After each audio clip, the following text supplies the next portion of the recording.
You are watching Television Newspaper. 20 മണ്ഡലങ്ങളിലും സ്ഥാനാർത്ഥികളുടെ രേഖാചിത്രം പുറത്തുവിട്ട് ഇടതുമുന്നണി. രേഖ എവിടെയെന്ന് അന്വേഷിക്കുന്നു UDF-ന്റെ.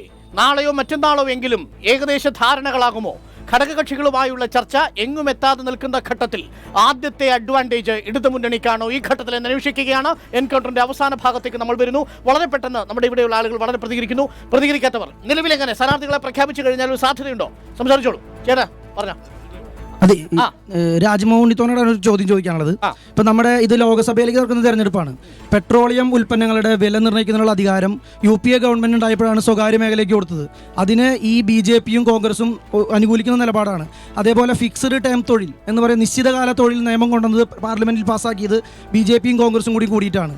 അതേപോലെ തന്നെ ഈ ചെറുകിട വ്യാപാര മേഖലയിൽ വിദേശ നിക്ഷേപം കൊണ്ടുവരുന്നത് BJPയും കോൺഗ്രസും അനുകൂലിച്ചു നിന്നുകൊണ്ടാണ്. അപ്പോൾ ഇത്തരത്തിൽ സാധാരണ ജനങ്ങളായിട്ടുള്ള ആളുകളുടെ തൊഴിലിനെയും അതേപോലെ തന്നെയുള്ള PFRDA നിയമവുമായി ബന്ധപ്പെട്ടുകൊണ്ട് ജീവനക്കാരെ അധ്യാപകരെയും ലക്ഷക്കണക്കിന് വരുന്ന ജീവനക്കാരെ അധ്യാപകരെയും ബാധിക്കുന്ന PFRDA നിയമം പാസ്സാക്കിയത് വാജ്പേയിയുടെ നേതൃത്വത്തിലുള്ള ഗവൺമെന്റ് കൊണ്ടുവന്ന് പിന്നീട് രണ്ടാം UPയുടെ ഗവൺമെന്റിന്റെ കാലത്താണ് നടപ്പിലാക്കിയത്.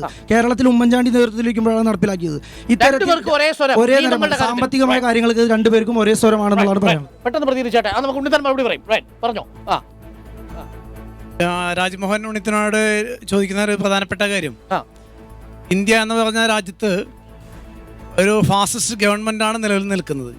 ഇപ്പം തീവ്ര ഹിന്ദുത്വ സമീപനവുമായിട്ട് RSSും BJPയും മുന്നോട്ട് പോകുമ്പോൾ കേരളം ഉൾപ്പെടെയുള്ള സംസ്ഥാനങ്ങളിൽ കോൺഗ്രസ് മൃദു ഹിന്ദുത്വ സമീപനം സ്വീകരിക്കുകയാണ്. അത് ഈ രാജ്യത്തിലെ ജനങ്ങൾക്ക് ഗുണകരമല്ല എന്ന് എല്ലാവർക്കും അറിയാം. അതുകൊണ്ട് തീർച്ചയായിട്ടും ഈ തെരഞ്ഞെടുപ്പിൽ ഇടതുപക്ഷ ജനാധിപത്യ മുന്നണി കേരളത്തിലെ 20 പാർലമെന്റ് സീറ്റിലും വിജയിക്കുമെന്ന കാര്യത്തിൽ യാതൊരു തർക്കവുമില്ല. വളരെ പെട്ടെന്ന് ചേട്ടാ പ്രതികരിച്ചോ. ഇവിടെ 20 പാർലമെന്റ് മണ്ഡലത്തിലും CPIM-ന്റെ സ്ഥാനാർത്ഥികൾ വിജയിപ്പിക്കുമെന്നുള്ള എൻ്റെ സുഹൃത്തിന് തർക്കമില്ല. പക്ഷേ ആ തർക്കമുള്ളത് ഇവിടുത്തെ ജനാധിപത്യ വിശ്വാസികളായ ഭൂരിപക്ഷം ജനങ്ങൾക്കുമാണ്. അതിലും ദൈവവിശ്വാസികളായ ബഹുഭൂരിപക്ഷം ജനങ്ങളും UDF-നെ അനുകൂലിക്കുമെന്ന കാര്യത്തിൽ യാതൊരു തർക്കവും വേണ്ട. മാത്രവുമല്ല, ഇവിടെ ഈ കഴിഞ്ഞ കാലത്തുണ്ടായ ദൈവവിശ്വാസം കൂടുതൽ ആയിട്ടുണ്ടെങ്കിൽ അത് BJPക്കല്ലേ ഗുണമാവേണ്ടത്? ദൈവവിശ്വാസത്തിന് BJPയും കോൺഗ്രസും ഒന്നുമില്ല. ദൈവവിശ്വാസം ഇതിന് BJPയും കോൺഗ്രസും ഇല്ല എന്ന് മാത്രമല്ല, CPM-ന്റെ സംസ്ഥാന സെക്രട്ടറി കൊടിയേരി ബാലകൃഷ്ണൻ എന്നാണ് പറഞ്ഞത് ഞങ്ങളിലധികം പേരും ദൈവവിശ്വാസികളാണെന്നാണ്. അപ്പൊ CPM-ഉം ദൈവവിശ്വാസിയാണ്, കോൺഗ്രസും ദൈവവിശ്വാസിയാണ്, BJPയും ദൈവവിശ്വാസിയാണ്. പക്ഷേ ഇവിടെ ഒരു വ്യത്യാസം, മതം മനുഷ്യനെ മയക്കുന്ന കറുപ്പാണെന്ന് പറഞ്ഞ മാർക്സിസ്റ്റ് പാർട്ടിയുടെ അനുയായികളാണ് ഇന്ന് മതത്തിന് വേണ്ടി കൂടുതൽ നിലവിളിക്കുന്നത് എന്നുള്ളതാണ്. ഞങ്ങൾ ദൈവവിശ്വാസികളാണ്, BJPക്കാർ ദൈവവിശ്വാസികളാണ്. ഞങ്ങൾ ദൈവവിശ്വാസികളായതുകൊണ്ട് ഒരേ തൂവൽ പക്ഷികളാണെന്നുള്ള നിങ്ങളുടെ ഈ അവകാശവാദം തികച്ചും പൊള്ളയാണ്. ഞങ്ങൾക്ക് മതമുണ്ട്, ഞങ്ങൾക്ക് വിശ്വാസമുണ്ട്, മതവും വിശ്വാസവും കൂടിക്കലർന്നതാണ്. പെട്ടെന്ന് നമുക്ക് മറുപടി പറയേണ്ടതുണ്ട് പാനലിസ്റ്റുകൾ. വരാൻ പോകുന്ന തെരഞ്ഞെടുപ്പ് ജനാധിപത്യവും ഫാസിസവും തമ്മിലുള്ള പോരാട്ടമാണ്. ജനാധിപത്യം രാഹുൽ ഗാന്ധി ഉറ്റുനോക്കുന്നു. രാഹുൽ ഗാന്ധിയാണ് ജനാധിപത്യത്തെ രക്ഷിക്കാൻ പോകുന്നത്. രാജ്യം ഉറ്റുനോക്കുന്ന ഈ തെരഞ്ഞെടുപ്പിൽ രാഹുൽ ഗാന്ധിയുടെ കരങ്ങളായിരിക്കും വരാൻ പോകുന്നത്. നരേന്ദ്രമോദിക്ക് കഴിയില്ലേ? നരേന്ദ്രമോദി ഫാസിസ്റ്റ് ആണ്. ഫാസിസ്റ്റിനെ ഇപ്പൊ രാജസ്ഥാനിലും ഛത്തീസ്ഗഡും മധ്യപ്രദേശും വിധി എഴുതി കഴിഞ്ഞു. ഈ രാഹുൽ ഗാന്ധി നരേന്ദ്രമോദി വല്ലാതെ മൂന്നാമതൊരു സാധ്യതയില്ലേ? 21 അംഗ പ്രതിപക്ഷ കക്ഷിയെ നിയന്ത്രിക്കുന്നത് രാഹുൽ ഗാന്ധിയാണ്. ഈ 21 പ്രതിപക്ഷ കക്ഷികളും രാഹുൽ ഗാന്ധി അംഗീകരിക്കുന്നു. വേറെ ആരെയാണ് ചൂണ്ടിക്കാണിക്കുന്നത്? BJPക്ക് ബദലാകാൻ കോൺഗ്രസിന് കഴിയില്ല. 5 വർഷക്കാലം ഇവിടെ തെളിയിച്ചിരിക്കുകയാണ്. രാഹുൽ ഗാന്ധിയെ അവർ അംഗീകരിക്കുകയാണ്. രാഹുൽ ഗാന്ധി പറഞ്ഞു നമ്മുടെ സ്ത്രീകളെ ശബരിമലയിൽ കയറ്റണം. ഇവിടത്തെ കോൺഗ്രസ് പറഞ്ഞത് കയറ്റരുത്. എന്ത് നിലപാടാണ് കോൺഗ്രസിന്റെ കേന്ദ്രം പറയുന്നു കയറ്റണം, ഇവിടത്തെ പറയുന്നു. അപ്പൊ ഇവിടുത്തെ കോൺഗ്രസിൽ അംഗീകരിക്കുന്നില്ലേ ഈ നേതൃത്വത്തെ? മദ്യനയത്തില് ഇപ്പോ പാർലമെന്റിലേക്ക് നടക്കുന്ന ഇലക്ഷൻ ആണെങ്കിൽ കൂടി കേരളത്തിലെ ഈ ഇരു കക്ഷികളുടെ നിലപാട് അറിഞ്ഞാൽ കൊള്ളാവുന്നുണ്ട്. അതിന് കക്ഷികൾക്ക് വലിയ വ്യത്യാസമൊന്നുമില്ല. ഇപ്പൊ ബാർ അനുവദിച്ചു കൊടുക്കുന്നത് LDFന്റെ കാര്യത്തിൽ തന്നെയാണ്. പണ്ടുള്ളവരെ നിർത്തി ഇപ്പോൾ ഉള്ളവർ തുടങ്ങി. വീണ്ടും പണി അടുത്ത ആള് വരുമ്പോ എന്താണെന്നുള്ളതാണ്. വീണ്ടും മടക്കി വീണ്ടും തുടങ്ങുക. അവർ തീരുമാനത്തിലെത്തിയിട്ടില്ല. അടച്ച് നിങ്ങൾ പുറത്തു കളഞ്ഞു UDF-നെ. വളരെ പെട്ടെന്ന് പ്രതികരിക്കാം. സംസാരിച്ചോളൂ. ഈ തെരഞ്ഞെടുപ്പിൽ ആദ്യം സ്ഥാനാർത്ഥികളെ നിശ്ചയിച്ചതുകൊണ്ട് യാതൊരു അഡ്വാൻറ്റേജും ഇടതുമുന്നണിക്ക് കിട്ടാൻ പോകുന്നില്ല. കാരണം കഴിഞ്ഞ കുറേ തെരഞ്ഞെടുപ്പുകളിൽ ഞങ്ങളൊക്കെ ഇത് കണ്ടതാണ്. എല്ലാ തെരഞ്ഞെടുപ്പിലും ആദ്യം സ്ഥാനാർത്ഥികൾ നിശ്ചയിക്കുന്നതും ചുമരെഴുതുന്നതും ഒക്കെ LDF തന്നെയാണ്. പക്ഷേ ഞങ്ങൾ അവസാന നിമിഷം വരും, ആകെ ഒരു തരംഗം ഉണ്ടാക്കും, അങ്ങനെ ഞങ്ങളുടെ സ്ഥാനാർത്ഥി വിജയിക്കും. അതാണ് UDFന്റെ ഒരു കഴിഞ്ഞ കുറെ കാലത്തെ ചരിത്രം പരിശോധിച്ചു. ആമയും മുയലിന്റെ കഥയില്ലേ, ഞാനിത് ആവർത്തിക്കണോ? ഇതെല്ലാ കാലത്തും ആവർത്തിച്ചിട്ടുള്ളതാണ് ആമയും മുയലിന്റെ കഥ. നിങ്ങൾ മുയലായിട്ട് മുന്നോട്ടോടും, പിന്നെ ഉറങ്ങും, ഞങ്ങൾ ആമയായിട്ട് പിന്നാലെ വരും, വിജയിക്കും. ഈ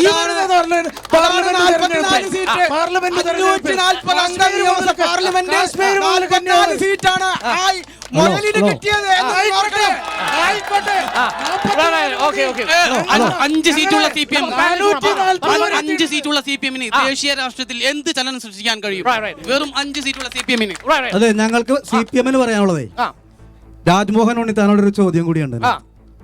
ഇപ്പോൾ ഈ ശബരിമല വിഷയം ഇത്രയും ഉയർത്തിക്കൊണ്ടുവരുന്നുണ്ടല്ലോ, ഈ ശബരിമല വിഷയം കേരളത്തിനകത്ത് കത്തി നിൽക്കുന്ന സന്ദർഭത്തിൽ കേരളത്തിനകത്ത് തദ്ദേശ സ്വയംഭരണ സ്ഥാപനങ്ങളിലേക്ക് ഒട്ടനവധി തെരഞ്ഞെടുപ്പുകൾ നടന്നു. BJP ഒരു സ്ഥലത്ത് ജയിച്ചില്ലെന്ന് മാത്രമല്ല, UDFന്റെ പല സീറ്റുകളും ഇടതുപക്ഷ ജനാധിപത്യ മുന്നണി ജയിച്ചു. സ്ത്രീകളെ ശബരിമലയിൽ കയറ്റാൻ കഴിയില്ല എന്ന് പറയുകയും കയറ്റം എന്ന് പറയുന്ന വാദം ഉന്നയിക്കുകയും ചെയ്ത CPM മത്സരിച്ച എല്ലാ സീറ്റിലും കോൺഗ്രസിന്റെ പക്ഷത്തു നിന്ന് സീറ്റ് പിടിച്ചെടുത്തു.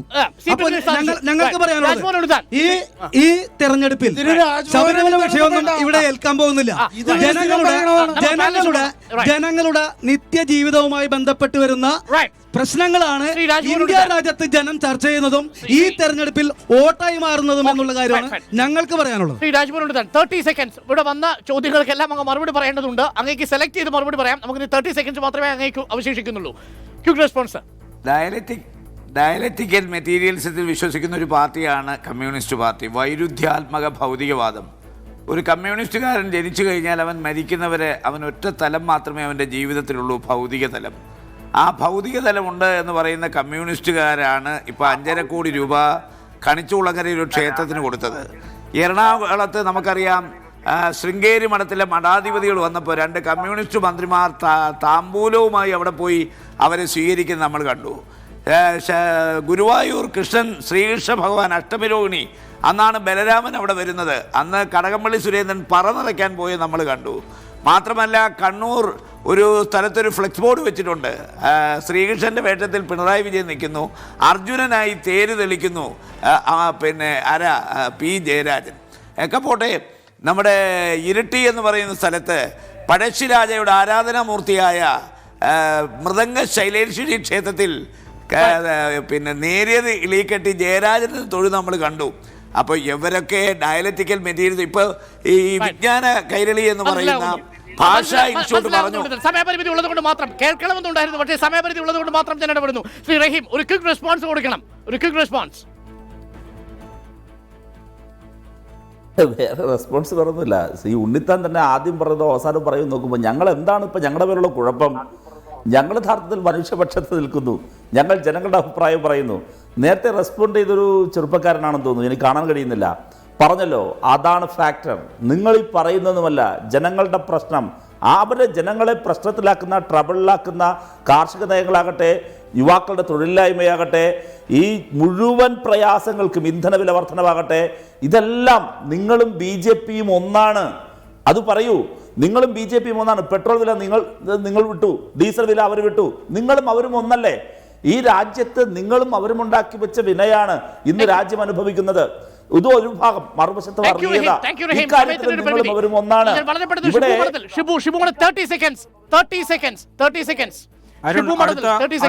അടുത്ത ലോക്സഭാ തെരഞ്ഞെടുപ്പിന് ശേഷം നരേന്ദ്രമോദി അധികാരത്തിൽ തുടരില്ല എന്നുള്ളത് ഉറപ്പാണ്. അപ്പോൾ അധികാരത്തിൽ വരാൻ പോകുന്നത് ഒരു വിശാലമായ ജനാധിപത്യ സഖ്യമായിരിക്കും, ഒരു സെക്യുലർ സഖ്യമായിരിക്കും. ആ സഖ്യത്തിൽ കോൺഗ്രസിനാണ് കൂടുതൽ സീറ്റെങ്കിൽ തീർച്ചയായും മോഡി നടപ്പാക്കിയ അതേ ക്രോണി ക്യാപിറ്റലിസ്റ്റ് നയങ്ങൾ തന്നെയായിരിക്കും. ഈ പെട്രോളിയം വില ഉൾപ്പെടെയുള്ള എല്ലാ കാര്യങ്ങളിലും അതേ നയങ്ങൾ തന്നെയായിരിക്കും പൂർവാധികം ശക്തിയോടെ തുടരാൻ പോകുന്നത്.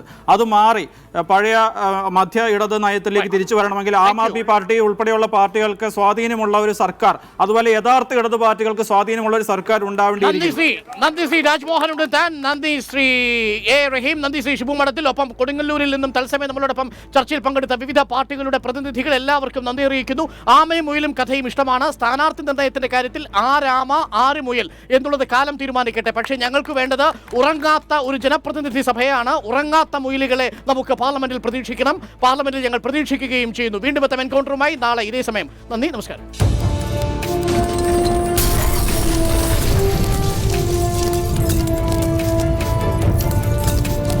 You are watching 24 from News Headquarters.